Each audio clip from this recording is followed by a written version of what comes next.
Christian. Pierre. We're back. We're back. We're back. We're back. Storyanalysis. Storyanalysis. It's a hard life. God damn it, dude. This show has a chokehold on me. It has a chokehold on me. I'm so excited to see Stark and Fern go on a date. I'm so excited. And you know how apropos it is that their first date is also marked by you getting married, Pierre. Do you not want to let the public know about this? Do you want to keep it secret? Christian went public. There's 3 followers, me, you, and the Holy Spirit. So yes. I don't even. The Holy Spirit might have left. He might have left. Yeah, it might just be us here. That's true. With all the blasphemous language, that is actually very true. The profanity has been too much. No more. But yes, Christian, your boy. Gold wedding ring on my finger, but I'm still killing it. Damn. Ah, damn. Nobody heard that bar. That's J. Cole. That's crazy. Yes, man.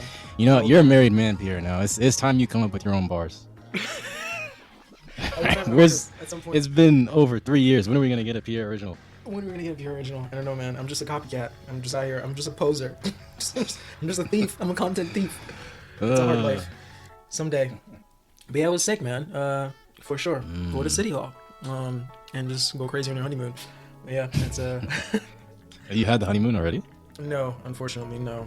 I'm thinking Tanzania, but yeah. Look at this. Yo, this man's throwing out some names. Antarctica is the last continent, Christian. I gotta do it at some point, but we'll see. But yeah, I'll go back to Africa. And we gotta go to Japan. We gotta go to Japan, which is coming up. Yeah. Enough about us and our successes. Now we're conquering women and countries. We're stealing hearts, Christian. I mean, I didn't steal it. She gave it to me. There's no theft. Regardless, we're back. Frieren. Oh, Frieren. Honestly, yes. There was a good amount of like romance at the second half. No, well, there was a lot of, relationship talk at the second half. I really liked it. I really enjoyed that. I really quite enjoyed that. But I'm incredible. Okay, so I swear I'm not trying to overhype things. I'm not trying to look too deeply. I just really, this show brings out my penchant for a good fantasy adventure. So if at any point during these episodes, to someone listening, if it's your first time, I promise I'm not trying to overhype. It's just, this show is too incredible. And if it comes out and it sounds like, oh my God, why is he thinking so deep about this? It doesn't happen a lot. It's only for this show. Well, no, not just the show. It happens for shows that are fucking good. This is fucking good. Christian, that's usually my disclaimer. That's funny. I know. No, but it's listen, I watch ahead. I'm 1 episode ahead. Christian, 4 Pierre, no, do not. No, don't tell me anything like that. No, it's nice. You told me 10 episodes, right? I hope you're wrong, man. I think so. That's crazy. So. That's theft. I don't know. I might just have to read the manga, man. I don't know, dude. Listen, I don't know if I can wait that long. Yes, you can, Christian. There's other stuff we can watch. But regardless, this is true. That's true. I liked episode 3 too. There's yeah, right. Like the development within Frieren can be very small, can be like little to none to some people. To me too at times. But her ability to acknowledge where she's at is one of the biggest signs of growth. To me, it's gradual to me. Like her ability to know where she's at. Right at the end of the episode when she's naming everything that Fern would like, and to finish it all off by saying, I really don't know anything. That's just what a hiker showed me. Which shows you didn't really get to know someone you've been traveling with. But her acknowledging that I really don't know her at all. Like, to me, I think that's one of the good preliminary steps into identifying whatever the issue is. Because we're seeing her take all this in. She's doing this journey a second time. She's done this before with the first party. But even we mentioned in the previous episode, after there's risk that she's taking, she's letting her guard down to fully immerse herself into this moment. Because she didn't do it prior. So that on its own is growth. Stark seeing, you're picking up on his cues now. That is growth. Her recognizing that I don't know this person I've been with. Like, to me, that was growth. And even naming what Flamme told her verbatim, right? Like, which is such a nice line. Which is such like a truth. Like, 2 close friends of the opposite sex doing anything alone together is considered a date, which is facts to some people. And she's like, well, at least that's what my master told me. I thought it was sick. I like this episode too. I mean, yeah, but I guess just to quickly touch on what you were just saying, I think Frieren saying she doesn't know Fern, it doesn't do her justice. True. To, what we know her to know. Like in the last season, remember like towards the end with the whole conversation with Siri about Frieren saying that Fern is like the I forget specifically what she said, but it was just something to the effect of like, it was so powerful enough that Siri wanted Fern to be her student, Mm-hmm. right? So it's like little things that, like in the exam, she said, Fern can kill me. Just trusting Fern to go after, Lugner and yeah. Mm-hmm. yeah, like these Mm-hmm. are, and she's known Fern for all her life. That's true. It's just maybe those specific things Frieren just in general is not good with, but she knows Fern pretty. There are moments I remember too when where Frieren would get a little scared because Fern was angry or something. There's little things. She understands Fern deeply. I'm sure she probably might not recognize how deeply she truly understands Fern, That's true. but That's true. she does understand her. Yeah, I see. No, I respect that. She doesn't have the like I guess the emotional bandwidth to see how far she's come.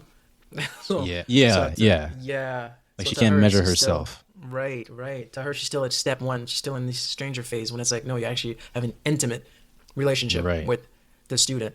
And from when Right. Stark gave her that badge, like I do think you're a good parental figure to Fern, bro. Nah, Yeah, nah, and this you was know, we saw the most emotion we've ever seen out of Frieren and during this episode too, because for 3 days, 3 nights, she went on a tantrum where she was.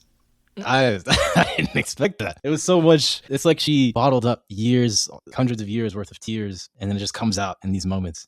And it was also really funny how she said Stark has 3 or 2 strikes on the third strike. Her threat is just throwing a tantrum. Right. I love the innocence in these little things. Like how when Stark, he just straight up said, "Let's go on a date." And then he was like afraid for a moment, and then in his thought bubble was just Fern like lightly hitting him, and he Yeah. was afraid of that. which she's man, done in the past. Yeah, in season 1. it's just we've seen how serious this show gets. Yeah. Frieren was like, "Kill yourself" to, to what's her name, and then we get little cute moments like this. I fucking love it, dude. That is very true. I fucking Yeah, she gave good. She was very funny. Like Fern, Yeah, when she yeah, is. when they dial up her humor, it's done very nicely. Right? Yeah. Yeah, that is actually true. I love how this show just does its humor. I say this, I know I've said this a lot, but come on, it can't be said enough. It's so true. good. It's done Like- so well. Yeah. Like you're coming to me with this? Do you know who you're talking to? When Stark came to ask for advice. Oh, you've grown into a fine young man. And her facial expressions when she says this stuff too. Yeah, yeah. And her face drop when he's like, it basically just be like a grandmother going out with her grandson. It's like, that's the second time you've done this now. I will not forget. No, it's funny. Yeah. It really is. When Fern came to ask for advice, have you been on a date? She said yes. And Fern automatically already she said no, obviously. Well, I'm sorry. I guess I shouldn't have asked. And then she paused. She's like, wait. Wait, you said yeah? Yeah. And more comedy. I guess I've gone on a date with Sign too. It's like and Fern's like, this is not going anywhere. I'm just gonna go to sleep. That was funny. That was yeah. This episode. There's a lot of things that are funny in this episode. Did you notice it's the same? Not did you notice when they went in the woods, finding looking for the hot spring, the hidden hot spring of the Etwas Mountains. As they're walking around, right? Okay, I'm gonna branch off. Christian, the more that they give me flashbacks of Himmel, this is not the point of the show, right? This is a lighthearted thing. I guess it's just my mind, the way my mind works. It's starting to be increasingly clear to me that Himmel was a bit like selfish and inconsiderate to me, right? Someone else might not see this at all. Like, sure, that's mask. Okay, not mask. Mask is like deceitful. Like, sure, that's layered under a kind heart, a very good person, a sweet person, or a ride or die for his crew. But a bunch of things nobody else wanted to do. Just like Himmel had to canvas every nook of everywhere he was. We're seeing flashback of Frieren saying, I want to go home.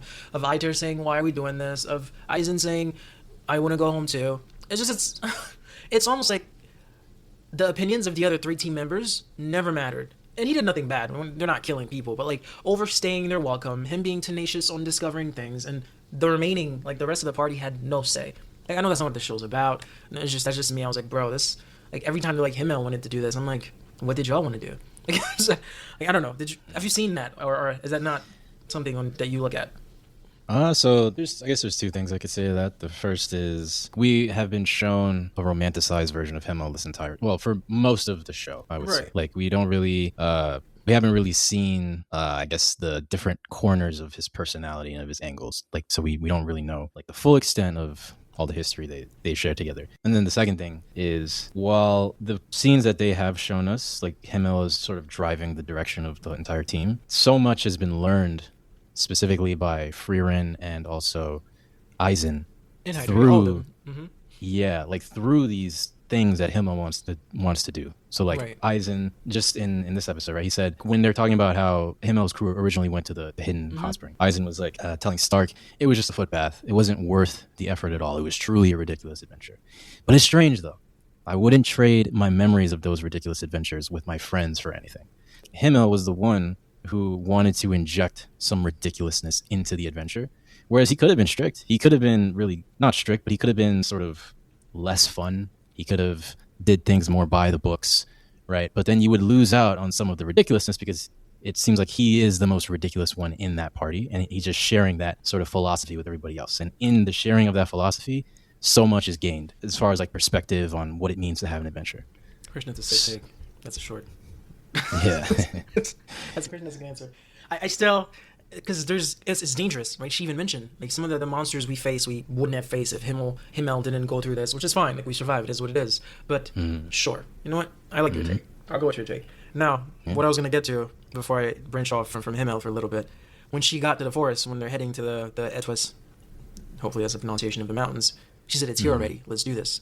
And, like, as that monster, like, did they not defeat it at the last time for that reason? Is that how she knows we have to cut all three heads simultaneously? You know, I was thinking about this too. I think that it probably is just like a species, and maybe they did kill off like the great grandfather or whatever. Okay, that makes sense. Yeah. We'll never know, right? But yeah, but there was something about that scene that just it touched my. There's this video game that I played as a kid. I don't know if you ever heard of it. It's called Skyrim, but it very much had this sense of there's this wide open world.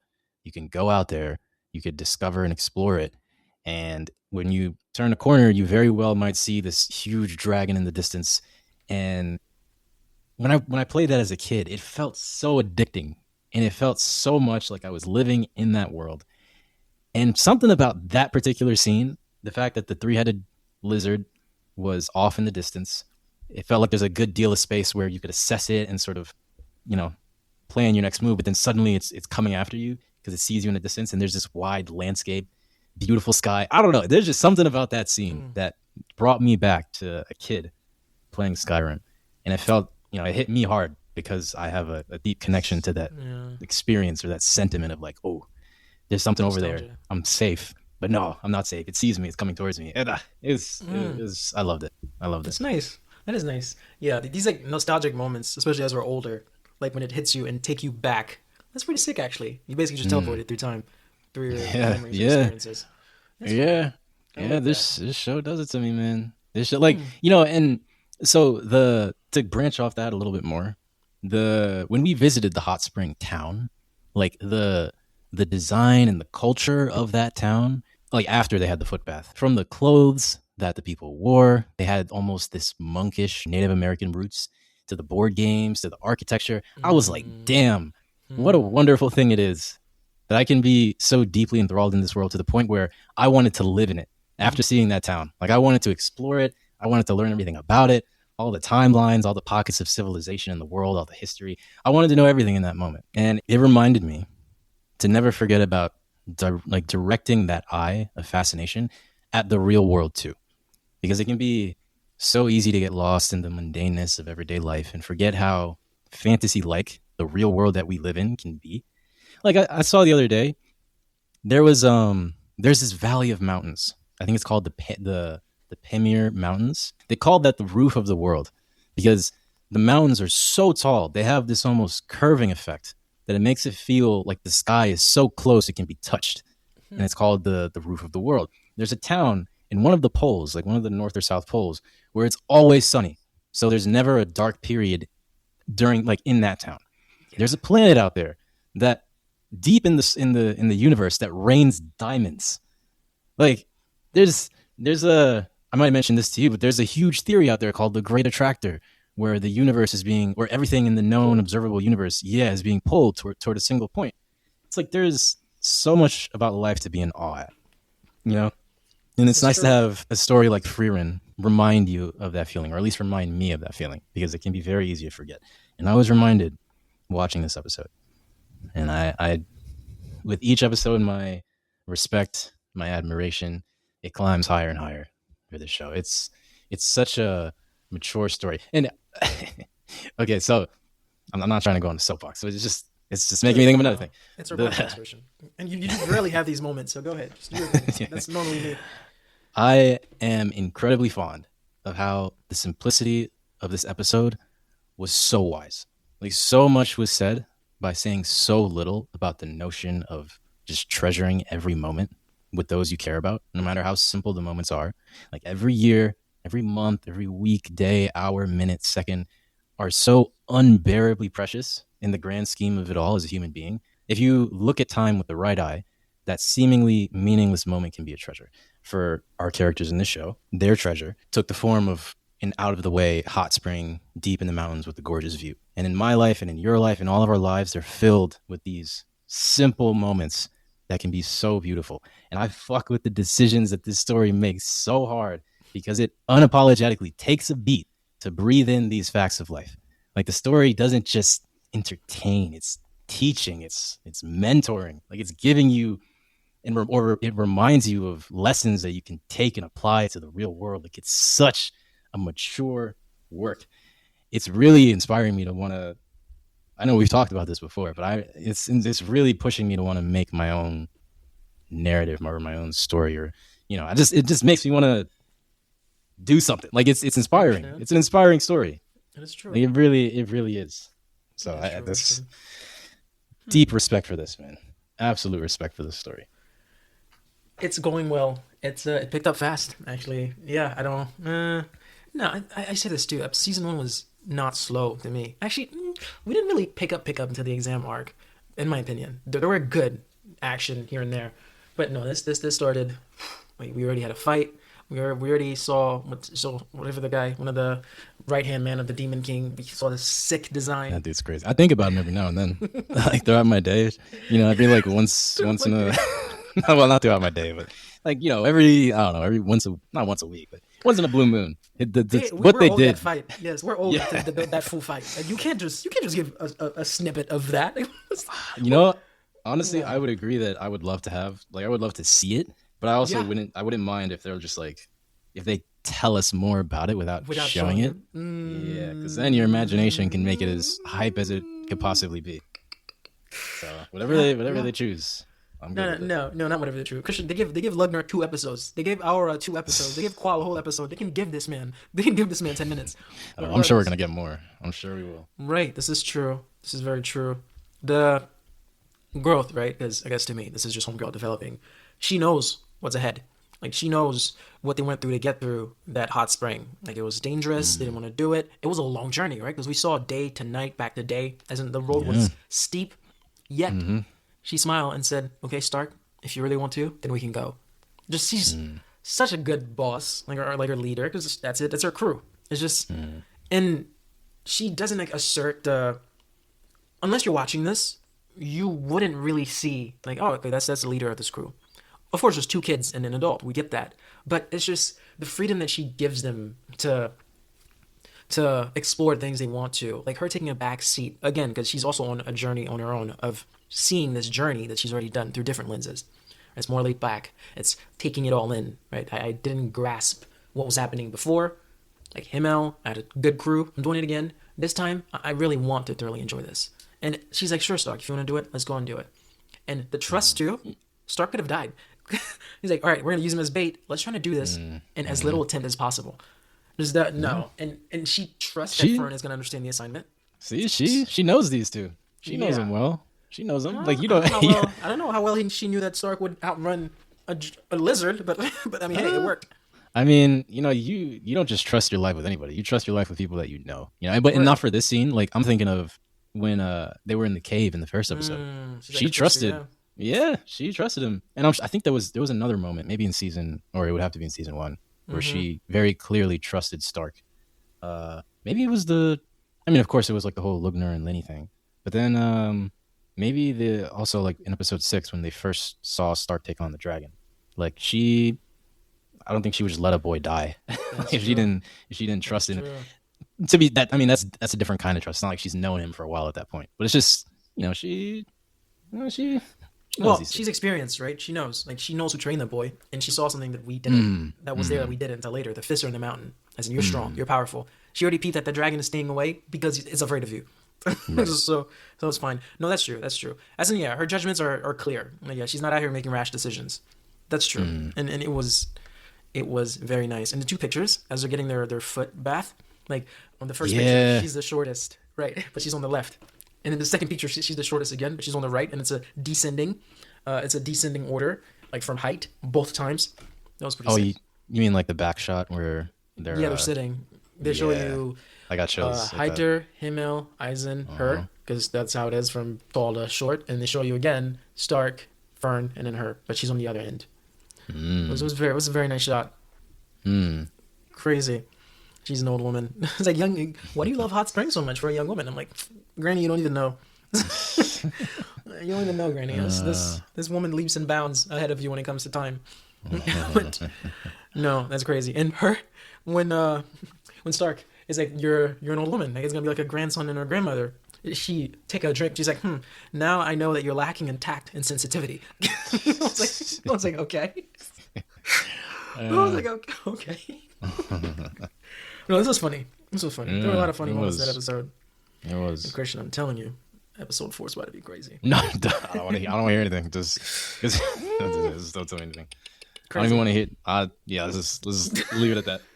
Let's leave it at that. Forget that. That's true. I'll leave it at that. It's fine. The kids love Stark here again. Stark Bro, is loved by kids wherever he goes. I'm telling you, dude. I'm telling you. They just it's so intentional. It's so fucking intentional. But because what do people say? Kids and dogs are two of the species who are kind of like human lie detectors. From what I hear, right? This is not proven. From what I've heard, as like a dog can sense if you're nefarious, like a kid can sense if you're nefarious again, right? That's what I hear. Not proven. So the fact that they grab, right, you mean what? Like a lot of it is body language. Like body language is 70% of like what's conveyed to another person. And when you're a dog, dogs, I think there's percentages that it's been like relegated to. It's like, I forget the exact percentage. It's like 65% is body language, and then as much 30% is spoken word, and like 5% is like the actual words you say. As much as I'm like a logical person, I do love my facts. I do think this one is just intuition that kids and dogs have. Again, from what I've heard. But that is that's what intuition. Research behind it. Okay. Well, because a lot of people don't know actually that a lot of what we label as intuition comes from data, micro expressions, micro movements that you can't really like put to words, but you have that understanding. Like if you see somebody, like for example, a really obvious one, if somebody crosses their arms, right? If you walk into a room and you see somebody, I don't know, let's say it's like a crowd of people, you go and sit down in that crowd and you see someone on the stage, he's being introduced and he has his arms crossed and his shoulders are like a little high up. Like some people would say, my intuition's telling me he's a little bit nervous. I don't know what it is. He's giving off like nervous energy.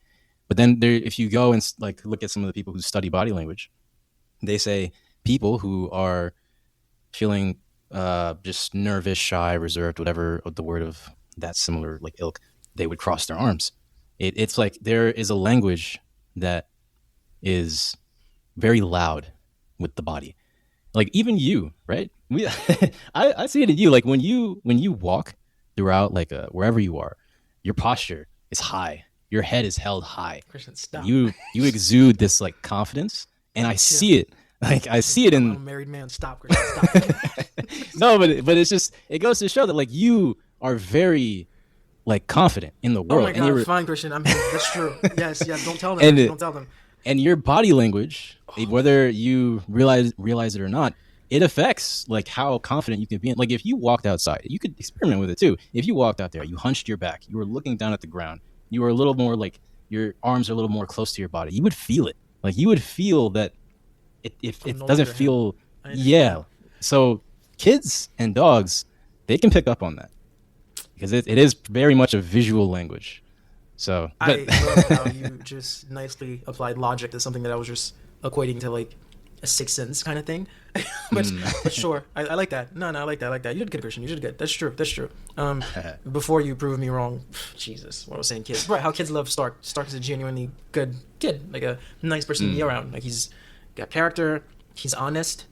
You know, he's a hard worker. He's everything a kid would want to gravitate towards. So yeah, it's no shock to me that wherever Stark lands, kids like him. Now, wherever Stark lands, notice Fern is a kid. There's never any kids on Fern. Now, of course, Fern is strict. Fern is very adult-like for her age. So it's nice that you never see that. Not because she's bad. She's just not loose. You know, the kids want to play. You're not gonna get on Fern's head for her to be jumping around with you. Yeah, and we see an example of her being very tightly wound too. Because when Stark, he says, "Let's go on a date," like she drops her book. I know, she's right? frozen, like she doesn't know what to do. Like, Right. that's a very tensed up person. This is true. This is true. it checks You also, out. like, you're so inconsiderate. Pay attention to me. I was like, oh my gosh, can you? He's like, Stop. notice me. I love Stark's that. a better man. She's a was better man so- than me. Yeah, that's true. That's true. She was so direct. I know, right? Like, what? I thought that was so like endearing too. That really, it really is. I did not hate that at all. I like that. I really did.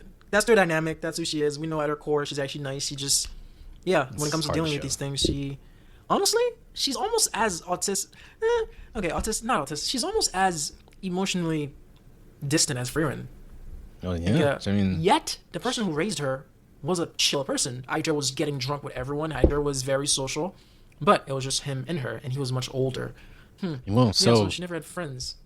yeah, like I see, because she comes from a very dark past. Like she true, was gonna too. commit suicide Yes. if Hyther didn't find her. So Hyther raised her. I'm not sure how many years it was, but during that like intense traumatic period of her life, and then when she finally started to like grow up a little bit, then Frieren took over. And I think the most of her life she's been with Frieren. Yeah, it's been the most of her life. I try to Yeah. do the math backwards. I think they age dropped her. They dropped her age sometime in season 1. She was like you're 16 or something. I was gonna walk backwards. I've been on this journey for this, but it was like too much. I was like, I'm not gonna do it. But yeah, we can probably pinpoint what her age is based on how far they've been together, how far the journey's been, how old she is. But yeah, that's true. Yeah, she's been with Fern more time than she hasn't been. Frieren and Fern. I mean, she's been with Frieren. But yeah, I'm going on a date. It's cute. Yeah, that's pretty much it, man. I don't have anything else for this episode. Yeah, I think I got most of it out too. Well, Christian, you're in for a treat. We will see you all next Alright. week. Episode Alright. 4 will blow you away. And then all the Hey, episodes. chill. Yeah. It is what it is. All right. Story analysis. Let's just break down the sets issue. Story analysis. We're breaking down stories. All right. Okay, I'm going to sleep. It's been real. All right. All right, See bye. ya.